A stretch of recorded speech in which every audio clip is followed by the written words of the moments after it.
نحمدہ نصلی علی رسول الکریم اما بعد فاعوذ باللہ من الشیطان الرجیم بسم اللہ الرحمن الرحیم رب اشرح لی صدری ویسر لی امری واحلل عقدۃ من لسانی یفقہوا قولی۔ تمام تعریفیں اللہ رب العزت کے لیے ہے جو تمام کائنات کا اکیلا خالق، مالک اور مربی ہے، اور درود و سلام ہو انبیاء کرام پر، خصوصاً نبی کریم صلی اللہ علیہ وسلم پر۔ میری عزیز دینی بہنوں، السلام علیکم ورحمۃ اللہ وبرکاتہ۔ انشاءاللہ جو ہے آج ہم دیکھیں گے کہ کس طرح دین ابراہیم میں جو ہے وہ شرک آیا، کہاں سے مشرکین یہاں پیدا ہوئے، وہ کیا باتیں تھیں یا وہ کیا چیز تھی جو انہیں شرک کی طرف لے گئی۔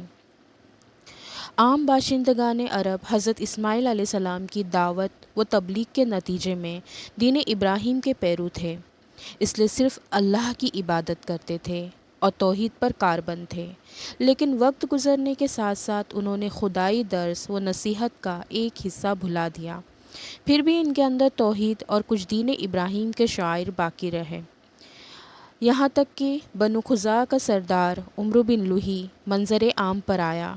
اس کی نشو و نما بڑی نیکوکاری، صدقہ و خیرات اور دینی امور سے گہری دلچسپی پر ہوئی تھی، اس لیے لوگوں نے اسے محبت کی نظر سے دیکھا اور اسے اکابر علماء اور افاضل اولیاء میں سے سمجھ کر اس کی پیروی کی۔ پھر اس شخص نے ملک شام کا سفر کیا، دیکھا تو وہاں بتوں کی پوجا کی جا رہی تھی۔ اس نے سمجھا کہ یہ بھی بہتر اور برحق ہے، کیونکہ ملک شام پیغمبروں کی سرزمین اور آسمانی کتابوں کی نزولگاہ تھی، چنانچہ وہ اپنے ساتھ حب البت لے آیا، اسے خانہ کعبہ کے اندر نصب کر دیا اور اہل مکہ کو اللہ کے ساتھ شرک کی دعوت دی۔ اہل مکہ نے اس پر لبیک کہا۔ اس کے بعد بہت جلد باشندگان حجاز بھی اہل مکہ کے نقش قدم پر چل پڑے، کیونکہ وہ بیت اللہ کے والی اور حرم کے باشندے تھے۔ اسی طرح عرب میں بت پرستی کا آغاز ہوا۔ حبل کے علاوہ عرب کے قدیم ترین بتوں میں سے منات ہے۔ یہ بحر احمر کے ساحل پر کدیت کے قریب مشتل میں نصیب تھا۔ اس کے بعد طائف میں لات نامی بت وجود میں آیا، پھر وادی نخلا میں عزا کی تصنیب عمل میں آئی۔ یہ تینوں عرب کے سب سے بڑے بت تھے۔ اس کے بعد حجاز کے ہر خطے میں شرک کی کثرت اور بتوں کی بھرمار ہو گئی۔ کہا جاتا ہے کہ ایک جن عمرو بن لوہی کے تابع تھا، اس نے بتایا کہ قوم نوح کے بت یعنی ود، سواع، یغوث، یعوث اور نصر جدہ میں مدفون ہیں۔ اس اطلاع پر عمرو بن لوہی جدہ گیا اور ان بتوں کو کھود نکالا، پھر انہیں تہامہ لایا، اور جب حج کا زمانہ آیا تو انہیں مختلف قبائل کے حوالے کیا۔ یہ قبائل ان بتوں کو اپنے اپنے علاقوں میں لے گئے۔ اس طرح ہر قبیلے میں، پھر ہر گھر میں ایک ایک بت ہو گیا۔ پھر مشرکین نے مسجد حرم کو بھی بتوں سے بھر دیا، چنانچہ جب مکہ فتح کیا گیا تو بیت اللہ کے گرد و گرد 360 بت تھے، جنہیں خود رسول اللہ صلی اللہ علیہ وسلم نے اپنے دست مبارک سے توڑا۔ آپ ہر ایک کو چھڑی سے ٹھوکر مارتے جاتے تھے اور وہ گر جاتا تھا۔ پھر آپ صلی اللہ علیہ وسلم نے حکم دیا اور ان سارے بتوں کو مسجد حرام سے باہر نکال کر جلا دیا۔ گر شرک اور بت پرستی اہل جاہلیت کے دین کا سب سے بڑا مظہر بن گئی تھی، جنہیں گھمنڈ تھا کہ وہ حضرت ابراہیم علیہ السلام کے دین پر ہے۔ پھر اہل جاہلیت کے یہاں بت پرستی کے کچھ خاص طریقے مراسم بھی رائج تھے، جو زیادہ تر عمرو بن لوہی کی اختلاح تھے۔ اہل جاہلیت سمجھتے تھے کہ عمرو بن لوہی کی اختراعات دین ابراہیم میں تبدیلی نہیں بلکہ بدعت حسنہ ہے۔ ذیل میں ہم اہل جاہلیت کے اندراج بت پرستی کے چند اہم مراسم کا ذکر کر رہے ہیں۔ نمبر 1، دور جاہلیت کے مشرکین بتوں کے پاس مجاور بن کر بیٹھتے تھے، ان کی پناہ ڈھونڈتے تھے، انہیں زور زور سے پکارتے تھے اور حاجت روائی و مشکل کشائی کے لیے ان سے فریاد اور التجا کرتے تھے اور سمجھتے تھے کہ وہ اللہ سے سفارش کر کے ہماری مراد پوری کر دیں گے۔ نمبر 2، بتوں کا حج و طواف کرتے تھے، ان کے سامنے عجز و نیاز سے پیش آتے تھے اور انہیں سجدہ کرتے تھے۔ نمبر 3، بتوں کے لیے نذرانے اور قربانیاں پیش کرتے اور قربانی کے ان جانوروں کو کبھی بتوں کے آستانوں پر لے جا کر ذبح کرتے اور کبھی کسی بھی جگہ ذبح کر لیتے تھے، مگر بتوں کے نام پر ذبح کرتے تھے۔ ذبح کی ان دونوں صورتوں کا ذکر اللہ تعالیٰ نے قرآن مجید میں کیا ہے۔ ارشاد باری تعالیٰ ہے، سورہ 5 آیت نمبر 3، یعنی وہ جانور بھی حرام ہیں جو آستانوں پر ذبح کیے گئے ہو۔ اور دوسری جگہ ارشاد ہے، سورہ 6 آیت نمبر 121، یعنی اس جانور کا گوشت مت کھاؤ جس پر اللہ کا نام نہ لیا گیا ہو۔ نمبر 4، بتوں سے تقرب کا ایک طریقہ یہ بھی تھا کہ مشرکین اپنی ثوابدید کے مطابق اپنے کھانے پینے کی چیزوں اور اپنی کھیتی اور چوپائے کی پیداوار کا ایک حصہ بتوں کے لیے خاص کر دیتے تھے۔ اس سلسلے میں ان کا دلچسپ رواج یہ ہے کہ وہ اللہ کے لیے بھی اپنی کھیتی اور جانوروں کی پیداوار کا ایک حصہ خاص کرتے تھے، پھر مختلف اسباب کی بنا پر اللہ کا حصہ تو بتوں کی طرف منتقل کر سکتے تھے، لیکن بتوں کا حصہ کسی بھی حال میں اللہ کی طرف منتقل نہیں کر سکتے تھے۔ اللہ تعالیٰ کا ارشاد ہے، اللہ نے جو کھیتی اور چوپائے پیدا کیے ہیں اس کا ایک حصہ انہوں نے اللہ کے لیے مقرر کیا اور کہا یہ اللہ کے لیے ہے ان کے خیال میں، اور یہ ہمارے شرکاء کے لیے ہے، تو جو ان کے شرکاء کے لیے ہوتا وہ تو اللہ تک نہیں پہنچتا، مگر جو اللہ کے لیے ہوتا وہ ان کے شرکاء تک پہنچ جاتا ہے۔ کتنا برا ہے وہ فیصلہ جو یہ لوگ کرتے ہیں۔ سورہ 6 آیت نمبر 136۔ نمبر 5، بتوں کے تقرب کا ایک طریقہ یہ بھی تھا کہ مشرکین کھیتی اور چوپائے کے اندر مختلف قسم کی نظریں مانتے تھے۔ اللہ تعالیٰ کا ارشاد ہے، سورہ 6 آیت نمبر 138، ان مشرکین نے کہا کہ یہ چوپائے اور کھیتیاں ممنوع ہیں، انہیں وہی کھا سکتا ہے جسے ہم چاہیں ان کے خیال میں، اور یہ وہ چوپائے ہیں جن کی پیٹھ حرام کی گئی ہے، نہ ان پر سواری کی جا سکتی ہے نہ سامان لادا جا سکتا ہے، اور جو کچھ چوپائے ایسے ہیں جن پر یہ لوگ اللہ پر افطرا کرتے ہوئے اللہ کا نام نہیں لیتے۔ نمبر 6، انہی جانوروں میں بحیرہ، سائبہ، وسیلہ اور حامی تھے۔ ابن اسحاق کہتے ہیں کہ بحیرہ سائبہ کی بچی کو کہا جاتا ہے، اور سائبہ اس اونٹنی کو کہا جاتا ہے جس سے 10 بار پے در پے مادہ بچے پیدا ہوئے ہو، درمیان میں کوئی بھی نر نہ پیدا ہو۔ ایسی اونٹنی کو آزاد چھوڑ دیا جاتا تھا، اس پر سواری نہیں کی جاتی تھی، اس کے بال نہیں کاٹے جاتے تھے، اور مہمان کے سوا کوئی اس کا دودھ نہیں پیتا تھا۔ اس کے بعد یہ اونٹنی جو مادہ بچے جنتی، اس کا کان چیر دیا جاتا اور اسے بھی اس کے ماں کے ساتھ آزاد چھوڑ دیا جاتا، اس پر سواری نہ کی جاتی، اس کا بال نہ کاٹا جاتا، اور مہمان کے سوا کوئی اس کا دودھ نہ پیتا۔ یہی بحیرہ ہے اور اس کی ماں سائبہ۔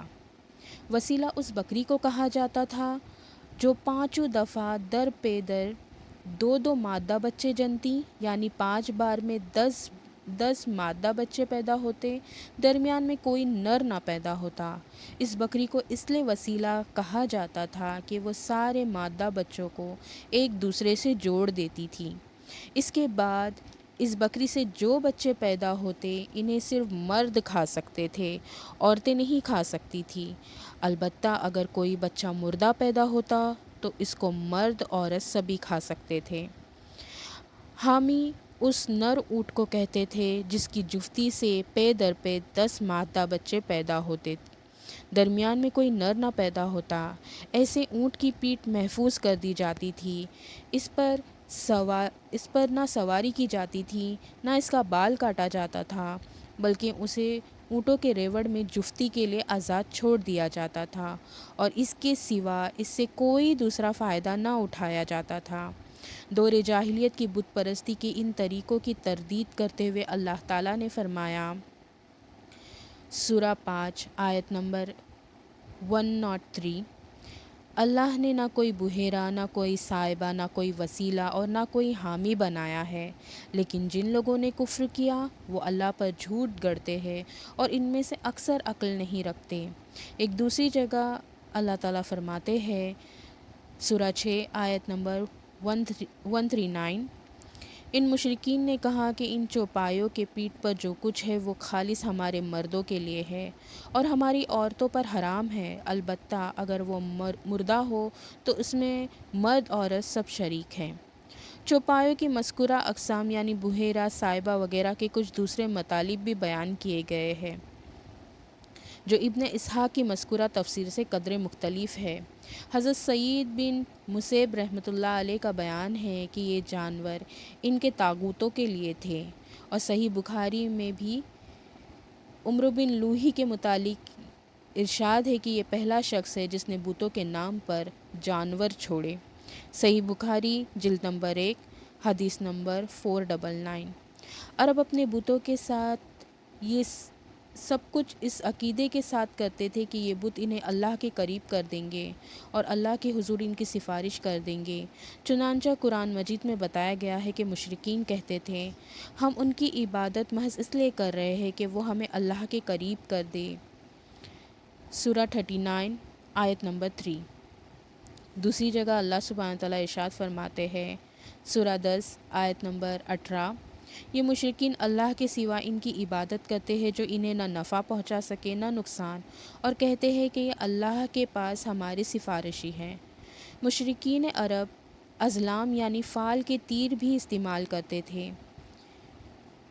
ازلم کی جمع ہے، اور ازلم اس تیر کو کہتے ہیں جس پر نہ لگے ہو۔ فال گیری کے لیے استعمال ہونے والے یہ تیر 3 قسم کے ہوتے تھے۔ ایک وہ جن پر صرف ہاں یا نہ نہیں لکھا ہوتا تھا۔ اس قسم کے تیر سفر اور نکاح وغیرہ جیسے کاموں کے لیے استعمال کیے جاتے تھے۔ اگر فال میں ہاں نکلتا تو مطلوبہ کام کر ڈالا جاتا، اگر نہیں نکلتا تو سال بھر کے لیے ملتوی کر دیا جاتا، آئندہ پھر فال نکالی جاتی۔ فال گیری کے تیروں کی دوسری قسم وہ تھی جن پر پانی اور دیت وغیرہ درج ہوتے تھے، اور تیسری قسم وہ تھی جس پر یہ درج ہوتا تھا کہ تم میں سے ہے یا تمہارے علاوہ میں سے ہے یا ملحق ہے۔ ان تیروں کا مصرف یہ تھا کہ جب کسی کے نسب میں شبہ ہوتا تو اسے 100 اونٹوں سمیت حبل کے پاس لے جاتے، اونٹوں کو تیر والے مہنت کے حوالے کرتے اور وہ تمام تیروں کو ایک ساتھ ملا کر گھماتا، جھنجھوڑتا، پھر ایک تیر نکالتا۔ اب اگر یہ نکلتا کہ تم میں سے ہے تو وہ ان کے قبیلے کا ایک معزز فرد قرار پاتا، اور اگر یہ برآمد ہوتا کہ تمہارے غیر سے ہے تو حلیف قرار پاتا، اور اگر یہ نکلتا کہ محلق ہے تو ان کے اندر اپنی حیثیت برقرار رہتی، نہ قبیلے کا فرد مانا جاتا نہ حلیف۔ اسی سے ملتا جلتا ایک رواج مشرکین میں جوا کھیلنے اور جوئے کے تیر استعمال کرنے کا تھا۔ اسی تیر کی نشاندہی پر وہ جوئے کا اونٹ ذبح کر کے اس کا گوشت بانٹتے تھے۔ اس کا طریقہ یہ تھا کہ جوا کھیلنے والے ایک اونٹ ذبح کر کے اسے 10 یا 28 حصوں پر تقسیم کرتے، پھر تیروں سے قرعہ اندازی کری جاتی، کسی تیر پر جیت کا نشان بنا ہوتا اور کوئی تیر بے نشان ہوتا۔ جس کے نام پر جیت کے نشان والا تیر نکلتا وہ تو کامیاب مانا جاتا اور اپنا حصہ لیتا، اور جس کے نام پر بے نشان تیر نکلتا اسے قیمت دینی پڑتی۔ مشرکین عرب کاہنوں، عرافوں اور نجومیوں کی خبروں پر بھی ایمان رکھتے تھے۔ کاہن اسے کہتے ہیں جو آنے والے واقعات کی پیشن گوئی کرے اور راز ہائے سربستہ سے واقفیت کا دعویٰ کرتا ہو۔ بعض کاہنوں کا یہ بھی دعویٰ تھا کہ ایک جن ان کے تابع ہے جو انہیں خبریں پہنچاتا رہتا ہے، اور بعض کاہن کہتے تھے کہ انہیں ایسا فہم عطا کیا گیا ہے جس کے ذریعے وہ غیب کا پتہ لگا لیتے ہیں۔ بعض اس بات کے مدعی تھے کہ جو آدمی ان سے کوئی بات پوچھنے آتا ہے اسے قول و فعل سے یا اس کی حالت سے کچھ مقدمات اور اسباب کے ذریعے وہ جائے واردات کا پتہ لگا لیتے ہیں۔ اس قسم کے آدمی کو عراف کہا جاتا ہے، مثلاً وہ شخص جو چوری کے مال، چوری کی جگہ اور گم شدہ جانور وغیرہ کا پتہ ٹھکانہ بتاتا۔ نجومی اسے کہتے ہیں جو تاروں پر غور کرے اور ان کی رفتار و اوقات کا حساب لگا کر پتہ لگاتا ہے کہ دنیا میں آئندہ کیا حالات و واقعات پیش آئیں گے۔ ان نجومیوں کی خبروں کو ماننا در حقیقت تاروں پر ایمان لانا ہے، اور تاروں پر ایمان لانے کی ایک صورت یہ بھی تھی کہ مشرکین عرب نچھتروں پر ایمان رکھتے تھے اور کہتے تھے کہ ہم پر فلاں اور فلاں نچھتر سے بارش ہوتی ہے۔ مشرکین میں بدشگونی کا بھی رواج تھا، اسے عربی میں تیرت کہتے ہیں۔ اس کی صورت یہ تھی کہ مشرکین کسی چڑیا یا ہرن کے پاس جا کر اسے بھگاتے تھے، پھر اگر وہ داہنے جانب بھاگتا تو اسے اچھائی اور کامیابی کی علامت سمجھ کر اپنا کام کر گزرتے، اور اگر بائیں جانب بھاگتا تو اسے نحوست کی علامت سمجھ کر اپنے کام سے باز رہتے۔ اسی طرح اگر کوئی چڑیا یا جانور راستہ کاٹ دیتا تو اسے بھی منحوس سمجھتے تھے۔ اس سے ملتی جلتی ایک حرکت یہ بھی تھی کہ مشرکین خرگوش کے ٹخنے کی ہڈی لٹکاتے تھے اور بعض دنوں، مہینوں، جانوروں، گھروں اور عورتوں کو منحوس سمجھتے تھے۔ بیماریوں کی چھوت کے قائل تھے اور روح کے الو بن جانے کا عقیدہ رکھتے تھے، یعنی مرنے کے بعد انسان کی روح جو ہے وہ الو بن جاتی ہے، نعوذ باللہ۔ یعنی ان کا عقیدہ تھا کہ جب تک مقتول کا بدلہ نہ لیا جائے اس کو سکون نہیں ملتا، اور اس کی روح الو بن کر بیابانوں میں گردش کرتی رہتی ہے اور پیاس پیاس یا مجھے پلاؤ کی صدا لگاتی ہے۔ جب اس کا بدلہ لے لیا جاتا ہے تو اسے راحت اور سکون مل جاتا ہے۔ یہ بات جو ہے وہ صحیح بخاری میں بھی موجود ہے، جلد نمبر 2، حدیث نمبر 851۔ میں نے جب یہ پڑھا تو مجھے ایسا لگا کہ دیکھیں نا، شیطان انسان کو کس قدر بہکا دیتا ہے کہ اس کی عقل کام کرنا ہی چھوڑ دیتی ہے، جہاں پر اللہ رب العزت فرماتے ہیں کہ میں نے انسان کو جو ہے وہ اشرف المخلوقات بنایا ہے اور اسے اعزاز دے کر جو ہے وہ سب پر جو ہے وہ اشرف بنایا ہے، لیکن اگر انسان اپنے اعمال کے بدلے بد سے بدتر ہوتا چلا جائے تو ہم اس کے بارے میں کیا کہیں گے؟ یعنی یہی ہے نا کہ انسان اپنی عقل استعمال ہی نہ کرے اور بس شیطان کے راستے کی پیروی کرے، یہ سوچے ہی نہ کہ جو میں اتنی مشقتیں کر رہا ہوں، جانوروں کے کان چیر رہا ہوں، یا میں یہ حسب نسب جو ہے وہ جانوروں کا تک رکھ رہا ہوں، اور میں اپنے من سے جو ہے وہ کچھ چیزیں اپنے پر حرام کر رہا ہوں، کچھ چیزیں حلال کر رہا ہوں۔ اگر انسان ان باتوں پر غور کرنا ہی چھوڑ دے تو یقیناً وہ کیا کرے گا؟ شیطان کی طرف، اور شیطان تو اسے الجھانے کے لیے ہے ہی۔ دیکھیں، دین اتنا آسان ہے میری بہنوں، اتنا آسان ہے، یہ ایک سیدھا راستہ ہے، اور ایسا راستہ ہے جہاں آپ کو چلتے ہوئے دائیں بائیں دیکھنے کی ضرورت ہی نہیں ہے، اور اگر ہم دائیں بائیں دیکھنے لگے تو شیطان تو ہے ہی ہمیں بہکانے کے لیے۔ تو ہمیں ہر وقت دیکھیں، ایک بات یاد رکھیں، اللہ ہم سے کبھی بھی ہماری طاقت سے بڑھ کر کوئی مشقت کا کام نہیں لیتا۔ تو اگر آپ کسی کام میں، چاہے وہ دین کا ہی کوئی کام کیوں نہ ہو، بہت زیادہ مشقت کر رہی، تو ایک منٹ رک کر غور کرے اور ڈھونڈنے کی کوشش کرے کہ کیا یہ طریقہ میرے نبی کا بھی ہے، کیا میرے نبی نے اس طریقے پہ عمل کیا، کیا اللہ نے مجھے ایسا حکم دیا ہے کہ میں یہ چیز کروں۔ اگر دیکھیں، ہمارے لیے کیا ہے کہ روزے رکھنا ہے، یہ ہم پر فرض ہے۔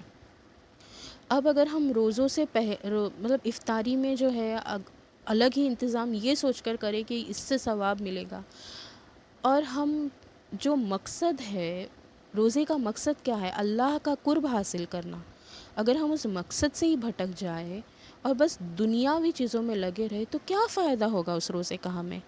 بس یہ بھوکے پیاسے رہنے سے زیادہ ہمیں کیا فائدہ دے سکتا ہے؟ یہ تو میں نے ایک روزے کی مثال آپ کے سامنے پیش کی، ایسے کتنے سارے کام ہیں جو بہت آسان ہیں، لیکن ہم شیطان کے بہکاوے میں آ کے اسے اتنا مشقت والا بنا دیتے ہیں کہ اس کام کی جو حسن رہتا ہے، اس کام کا جو مقصد رہتا ہے، وہ کہیں نہ کہیں چھوٹ جاتا ہے۔ تو اللہ رب العزت سے دعا ہے کہ اللہ رب العزت جو ہے وہ ہمیں شیطان کے راستے سے بچائے، اس کے مکر و فریب سے بچائے، اور اللہ رب العزت جو ہے وہ ہمیں اپنے راہ پر لگا دے، اور وہ راہ کون سی ہے؟ صراط المستقیم ہے۔ اللہ ہم سے وہ کام لے جس سے وہ راضی ہو، نہ کہ وہ کام لے جس سے شیطان راضی ہو۔